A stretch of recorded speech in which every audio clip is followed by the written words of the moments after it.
कि क्या electronic machine election day की धांधली को रोकने में कामयाब हो सकती है। दूसरा सवाल हमारा इलेक्शन कमीशन ऑफ पाकिस्तान के हवाले से है कि उसको आज़ाद, खुद मुख्तार और गैर मुतनाज़ा कैसे बनाया जा सकता है।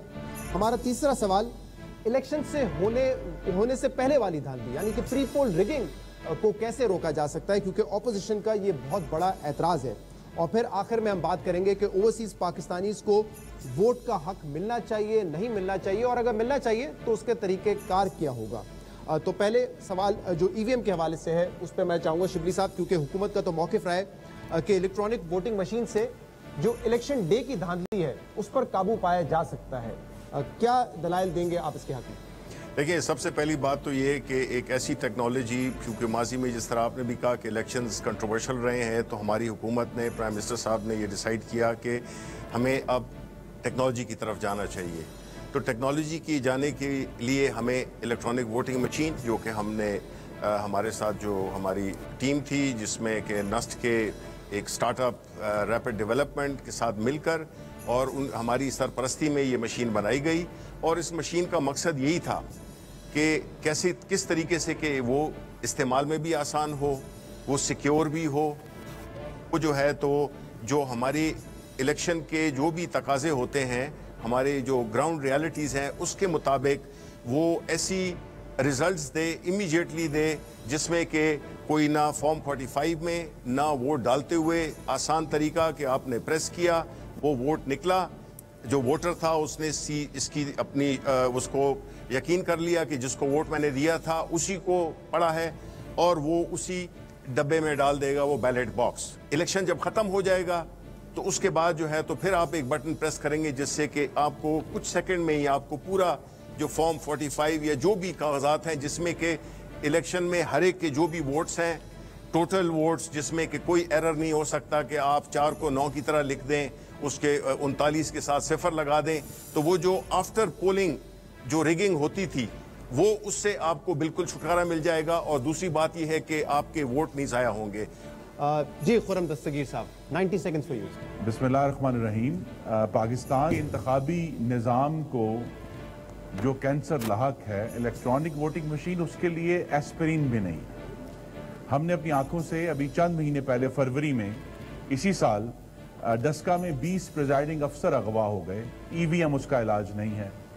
डस्का की गलियों में लोगों ने गोलियां चलाई और पुलिस मुंह देखती रही। ईवीएम उसका इलाज नहीं है। अभी NA 45 करक का जो उसी दिन इलेक्शन हुआ था, उसमें इलेक्शन कमीशन ने रिपोर्ट किया है कि हुक्मरान पार्टी के उम्मीदवार ने पुलिस और स्पेशल ब्रांच के साथ मिलकर जो पोस्टल बैलेट्स थे उनके अंदर गड़बड़ के जरिए इलेक्शन जीता। ईवीएम उसका इलाज नहीं है।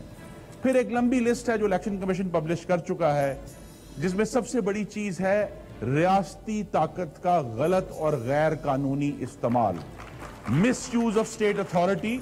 ये है तो इलेक्ट्रॉनिक वोटिंग मशीन एक टेक्नोलॉजी है जिसका जो इलेक्शन एक्ट 2017 में एक सेक्शन 103 है, जिसमें सिर्फ ये कहा गया था इलेक्शन कमीशन को कि आप इलेक्ट्रॉनिक वोटिंग मशीन और बायोमीट्रिक का तजर्बा करेंगे। अभी तक पाकिस्तान की तारीख में तजर्बात हुए हैं, लेकिन एक इलेक्शन, छोटे से छोटा बड़े से बड़ा, अभी तक इलेक्ट्रॉनिक वोटिंग पे नहीं हुआ।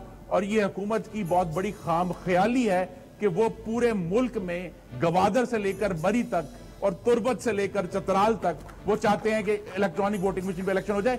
ये नामुमकिन है और इसके पीछे हुकूमत की एक साजिश है कि जिस तरह इन्होंने 2018 में RTS सिस्टम इस्तेमाल किया था, ये इलेक्ट्रॉनिक वोटिंग मशीन इस्तेमाल होगी अवाम का मैंडेट चोरी करने के लिए। जी कारी साहब, बहुत शुक्रिया। पाकिस्तानी इलेक्शन के बारे में आपने और वड़ाइच साहब ने जिस तरह जिक्र किया है, यकीनन बड़ा तहफ़्फ़ुज़ात का बायस रहा। टेक्नोलॉजी का इस्तेमाल किसी को एतराज़ नहीं है। आज दुनिया के अंदर कोई 130-40 ममालिक हैं जहाँ पे मोर और लेस किसी तरह के इलेक्शंस होते हैं। सारे फेयर एंड फ्री नहीं होते, लेकिन शायद 10 या 11 ममालिक ऐसे हैं जहाँ पे इस मशीन का इस्तेमाल हुआ, और इतने ही शायद ममालिक वो हैं जो बड़ी तरक्की याफ्ता हैं जिनके यहाँ ये इलेक्शन हुए, उन्होंने टेक्नोलॉजी का इस्तेमाल किया और इसको तर्क कर दिया। आज भी रूस के अंदर वहाँ पे EVM के तहत इलेक्शन हुआ, उस पर शोर पड़ा हुआ है। हिंदुस्तान के अंदर जो है मशरकी पंजाब में, वहाँ पे उन्होंने सुबह अपने सूबे के अंदर इस वोटिंग मशीन को मना कर दिया कि इस पे इलेक्शन नहीं होंगे। इस तरह की और बहुत सारी बातें, लेकिन बेसिक इशू हमारा टेक्नोलॉजी का इस्तेमाल नहीं है, टेक्नोलॉजी का फेयर इस्तेमाल है। Even on election day. अभी हमारे वजीर साहब फरमा रहे थे, शिबली साहब, कि जो ईवीएम हमने बनाई है फलां के साथ मिलकर बनाई है, इदारों के साथ मिलकर बनाई है। इनसे पहले फवाद चौधरी साहब का ये ख्याल था कि उन्होंने ये ईजाद की है, वो चले गए इन्फॉर्मेशन में। उसके बाद शिबली साहब ने कहा नहीं मैंने ईजाद की है, यानी उनकी वजारत में ईजाद हुई है। सो ये ईजाद हुई है और कहा यह जा रहा है कि ये प्रोक्योरमेंट इलेक्शन कमीशन करेगा, किस तरह की मशीन होगी, ये उनका काम है, इतने लाख मशीनें चाहिए। वो कह रहे हैं कि जो मशीन हमने बनाई है उसमें किसी धांधली किसी चीज़ का कोई गुंजाइश नहीं है। मीन्स कि वो इलेक्शन उस मशीन से कराना चाहते हैं जो उन्होंने बनाई है, उस टेक्नोलॉजी से कराना चाहते हैं, वही कामयाबी की दलील है। तो गुजारिश यह है, जिस तरह खुर्रम साहब ने कहा, इलेक्शन डे पे अगर पोलिंग ही हाईजैक हो जाए तो क्या कर लेगी ईवीएम। जी बाबर रवान साहब। बिस्मिल्लाहिर्रहमानिर्रहीम। मुझे 2-3 बातें कहने दीजिए शॉर्ट। पहला ये है कि हम ये जो स्टेडियम है मैंने देखा ये क्रिकेट ग्राउंड के साथ है, और पाकिस्तान में जब भी क्रिकेट में एम्पायरिंग होती थी लोग उस पर उंगली उठाते थे। पाकिस्तान को क्रिकेट में एक कप्तान ऐसा मिला जो न्यूट्रल एम्पायर्स लेके आया, अब उंगली नहीं उठती। पहले लोग कहते थे कि धांधली हो गई, अब क्रिकेट में धांधली का इल्ज़ाम नहीं लगता। वही कप्तान 92 में जिसने ये काम किया था, उसने आपके सामने 2 बिल्स रखे हैं। पहली बात, जो पाकिस्तान में जितने भी इलेक्शन हुए सारे कहते हैं, आप कह चुके होंगे कि उस पर धांधली का इल्ज़ाम लगा। मुझे ये बताइए हिंदुस्तान में क्यों नहीं इल्ज़ाम लगा? हिंदुस्तान में कौम को बताइए कि कितना इलेक्शन है जो वो इलेक्ट्रॉनिक वोटिंग मशीन के जरिए से कर रहे हैं। चौथा इलेक्शन होगा जिसमें वो इस्तेमाल करें। जो फिलिपाइन है उसके साथ, वहां 100 प्रिजाइडिंग ऑफिसर मारा गया था पहले इलेक्शन में। 3 इलेक्शन ऐसे हुए हैं, पहले में 100 इलेक्शन पिटीशन थी, दूसरे में 35 पे आ गई, इस दफा 11 हुई हैं। लोगों ने इलेक्शन पे एतबार करना शुरू कर दिया है। इलेक्ट्रॉनिक वोटिंग मशीन हुकूमत की लाडली नहीं है, हम कोई मशीन बनाना नहीं चाहते। खुदारा आप इलेक्शन तरमीमी एक्ट पढ़ें, उसमें लिखा हुआ है कि election commission of Pakistan procure करेगा, यानी वो चुनेगा कौन सी मशीन है, उसके लिए टेंडर करेगा, खरीदने के बाद फिर उसको आजमाएगा। Test run election commission of Pakistan को सुप्रीम कोर्ट ऑफ पाकिस्तान ने 2014 में कहा, 2018 में कहा।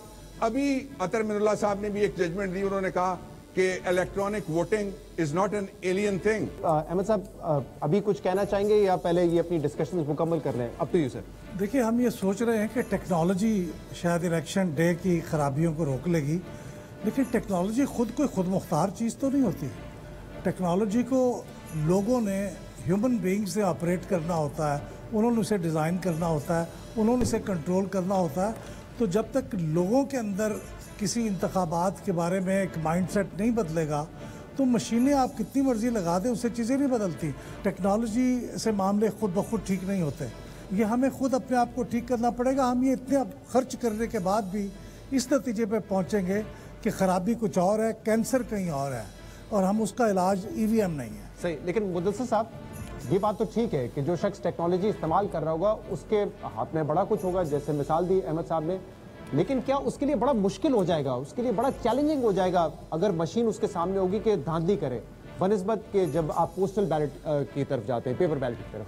ख्वाहिश अच्छी है, लेकिन ख्वाहिश जब तक सारी पॉलिटिकल पार्टीज एग्री नहीं करेंगी तो एक कोई player rules of the game बदलेगा, उस पर यकीनन इत्तेफाक नहीं होगा। इलेक्शन जो भी उस मेजॉरिटी वोट से इलेक्शन रिफॉर्म होगा तो वो इन क्वेश्चन ही रहेगा। उससे अगर ईवीएम से वोट अच्छा भी हो गया, उसकी लेजिटिमेसी इन क्वेश्चन भी रहेगी और किस्म के पेचीदा मसले शुरू हो जाएंगे। ईवीएम के इंट्रोडक्शन के लिए जो 1 लाइन का लॉ आया है, सेकंड अमेंडमेंट बिल 2021, जिसमें सिर्फ इलेक्शन कमीशन को कहा गया मशीनें खरीद लो और 2023 में इलेक्शन में इस्तेमाल कर लें। ये 1 लाइन का लॉ है। जो रिगर चाहिए था लेजिस्लेटिव डिटेलिंग में, इससे और पेचीदगियाँ पैदा होंगी। कुछ हमारी उस प्रेजेंटेशन जो हमारी ministry of science and technology में, उसमें भी जिक्र हुआ था। काउंटिंग कैसे होगी, क्या मशीन पे होगी, क्या बूथ पे होगी, वोट चैलेंज कैसे हो गया, क्या मशीन में सेग्रीगेशन होगी, अलग होगी। बहुत सारी चीज़ें हैं जिस पे डिस्प्यूट कैसे पैदा होगा, पेपर रिसीट जो आप डब्बे में डाल रहे हैं वो कब गिनी जाएगी, अगर उसमें फ़र्क आ गया वोट का और मशीन में तो अथॉरिटेटिव काउंट क्या होगा। ये बहुत सारी सूरतें हैं जिस पे तफसील से सियासी जमातों के साथ बात होने की ज़रूरत है। शिबली साहब के हवाले से तो बड़े एतराज़ात हैं, मतलब हुकूमत के इस ख्वाहिश पे कि EVM के ज़रिए इलेक्शन करवाए जाएँ। फौजी साहब कह रहे हैं खाम ख्याली है कि आप पूरे मुल्क में करवा लेंगे, साजिश करार दे रहे हैं कि RTS की तरह एक साजिश करना चाह रहे हैं इलेक्शन जीतने के लिए। कवानीन के हवाले से भी आपने बात सुनी, कैसे रिस्पॉन्ड करेंगे इन एतराज़ात? देखें, पहली बात तो ये कि मैं चाहूँ कि खुर्रम साहब हों या वो कायरा साहब हों या हमारे दोस्त जो यहाँ पे बैठे हुए हैं, वो पोलिंग डे के प्रोसेस को और बाकी जो चीज़ें इन्होंने कही हैं ना कि किसको उठा के ले गए, उसको मार दिया, गोली चल गई, ये लॉ एंड ऑर्डर की चीज़ें हैं, इसमें इसको ना इन्वॉल्व करें। हम बात कर रहे हैं इलेक्ट्रॉनिक वोटिंग मशीन की। आप मौजू को बदलने नहीं, अपने आर्गूमेंट्स लंबे नहीं करें। आपके साथ सिंपल बात है कि मेरा सवाल इनसे है और आपसे भी है और अपने साथियों से भी है, क्या इस मुल्क में जो कानून इस वक्त राइजुल वक्त है, जो तरीक़ाकार इलेक्शन का अभी राइजुल वक्त है, आया वो आपको कबूल है, वो आपके लिए ट्रांसपेरेंट है? अगर है तो फिर हम फजूल बहस कर रहे हैं। लेकिन आपने खुद ही कहा कि इलेक्शन सारे धांधली के साथ हुए हैं, यहां तक कि जो कश्मीर का इलेक्शन हुआ जिनमें की हुकूमत सिटिंग हुकूमत इनकी थी, पाकिस्तान मुस्लिम लीग की सिटिंग हुकूमत थी, उन्होंने इलेक्शन कराया, इलेक्शन हार गए, कहते हैं धांधली हो गई, ऑल्टरनेटिव किसी ने नहीं दिया। ये वो इलेक्शंस की बात कर रहे हैं जिसमें कि 3 दफा इनका वजीर आजम इलेक्ट हुआ, वो ठीक था। ये इलेक्शन नहीं ठीक है क्योंकि ये इसमें इनको हारने का खतरा है। मैं आपको बताता हूं, इमरान खान ने क्रिकेट में न्यूट्रल एम्पायर लाए कि नहीं लाए? आज क्रिकेट में वो तनाजात हैं, नहीं है।